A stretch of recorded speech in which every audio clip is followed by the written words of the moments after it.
মোটামুটিভাবে দুর্নীতি যে সর্বনিম্ন সেই তকমা থেকে বাংলাদেশকে বিএনপি বের করে নিয়েছিল, অর্থাৎ আপনাদের দল বের করে নিয়েছিল।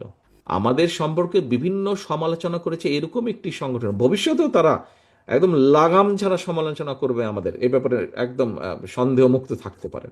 কিন্তু সেই সংস্থাটাই কিন্তু তাদের পরিসংখ্যানের ভিত্তিতে প্রমাণ করে দেখিয়েছে যে 96 থেকে 2001 সাল পর্যন্ত এই যেই স্বৈরাচার পালিয়ে গিয়েছে, এরা দুর্নীতির মাধ্যমে যে দেশকে যে একদম অতলে নিয়ে গিয়েছিল।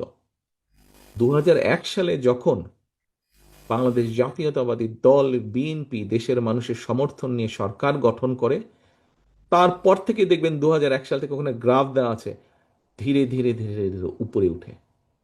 এবং 2006 সালে যখন আমরা হ্যান্ডওভার করি সরকার ব্যবস্থা, সরকারের ক্ষমতা যখন হ্যান্ডওভার করি কেয়ারটেকারের কাছে, তখন মোটামুটিভাবে দুর্নীতি যে সর্বনিম্ন সেই তকমা থেকে বাংলাদেশকে বিএনপি বের করে নিয়েছিল, অর্থাৎ আপনাদের দল বের করে নিয়েছিল।